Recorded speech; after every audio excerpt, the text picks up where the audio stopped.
Sure, a capo helps beginners play more songs with less chords, but it does so much more than that. In this video, I'll explain what a capo is, how to use one, and why you should have one in your toolbox. Welcome back to Relax and Learn Guitar. I'm Kevin, and this is Maggie May. My wife Vicky's behind the camera. Hello. We're going to be talking all about capos today and why you should be using one, so let's get started. So a capo acts like the nut of your guitar. So this is the nut at the top of the neck of your guitar. When you're using a capo and you're using that on the neck of your guitar, you're basically changing where the top of your guitar is. You can also think about it as using your index finger to play a bar chord. Your index finger is barring all 6 strings, for example, in this G chord. The capo kind of acts like your index finger. So the capo does the work of your index finger, so you can use your other fingers to make chord shapes in front of it. It does allow for using open chords up and down the neck, which is a great thing for beginners. There's there's probably several types of capos. One very common one is this kind of spring type. I like this one. It's convenient. You just squeeze it, clamp it on, take it back off. Very easy to use. Very common one to find out there. I tend to go for this type of capo. It's a little more labor intensive because you have to adjust it yourself. This is called a shub, S-H-U-B-B. I just really like this one for a couple of reasons. It is easy to use. You have to kind of adjust the screw here that moves it around. But once you get this baby on, it ain't coming off, for one thing.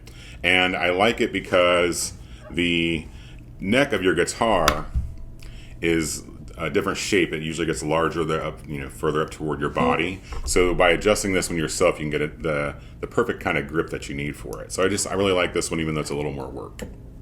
So why do people use capos, or why should you use one? A couple of reasons. Number one, it does allow beginners to play more songs with less chords. The reason that is let's say you have, G, C, and D, some open chords. And if you'd like a lesson on the first 8 chords you should learn to play when starting out on the guitar, check out this lesson next.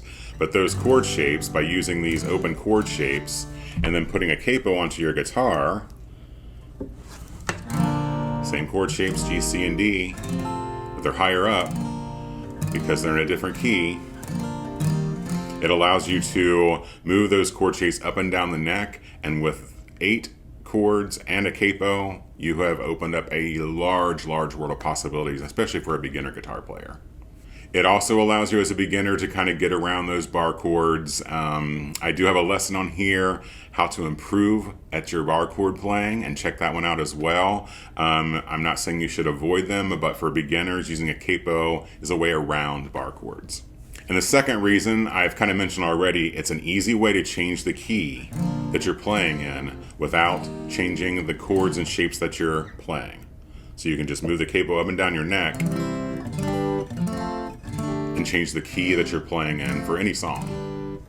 And another reason that's more beyond the beginner kind of world, I use a capo a lot. It's a great way to adjust the key, like we said before, but it's a way to adjust the way you're playing to match your voice or whoever's singing. Let's say you're playing out with folks and you're doing a song and the singer wants to play it in a different key.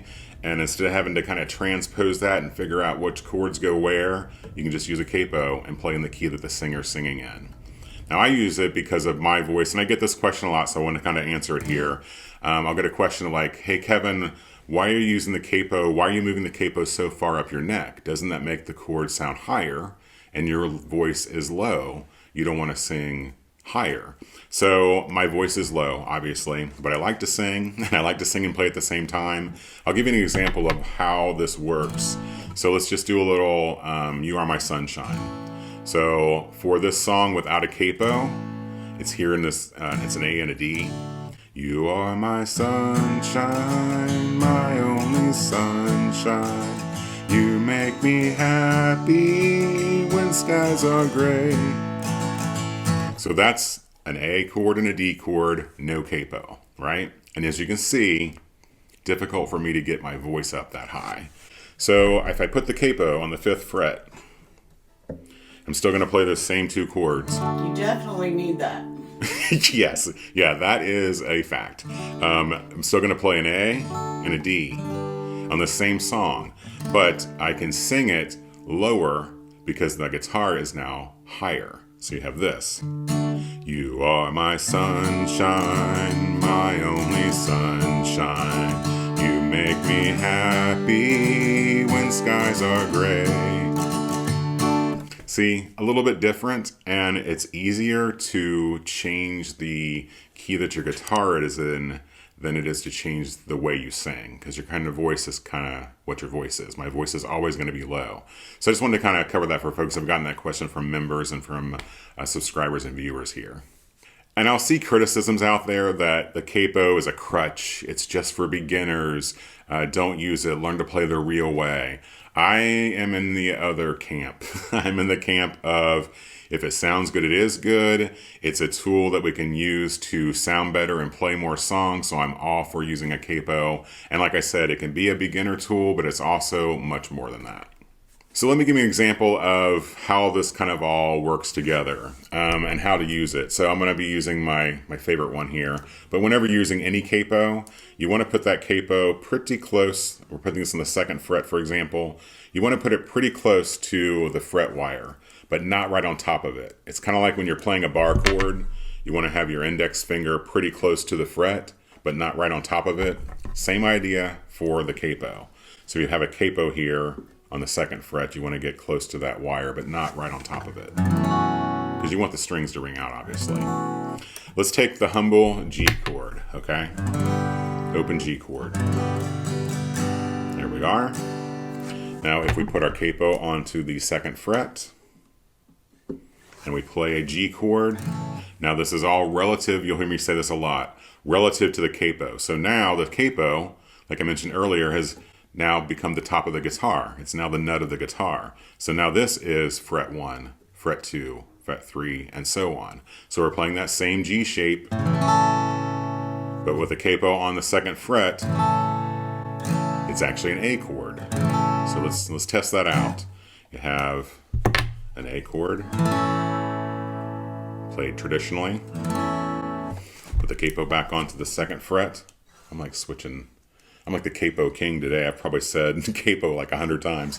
So put that capo onto the 2nd fret and play this G shape. Sounds pretty similar. Do that again. A. And. So it changes it to a G? An A. It changes the G to an A. Oh. Because you're moving up. Each fret is like a half step or semitone. Okay. So you have this G. If you put a capo onto the 2nd fret, you've now moved it up to G, G sharp to an A. Okay. So you're playing an A chord with a G shape. And then apply this to all the other open shapes, and that's why there's so many chords that are possible.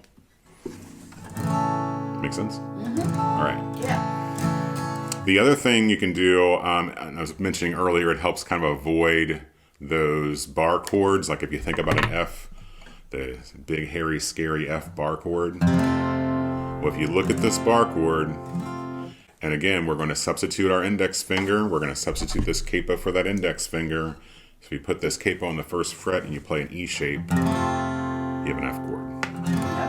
Because we've moved that E up to the F. So like a simple principle, but can be applied in so many ways. So don't look at that capo as a crutch. Look at it as a tool you can play a lot more songs with and have some fun with.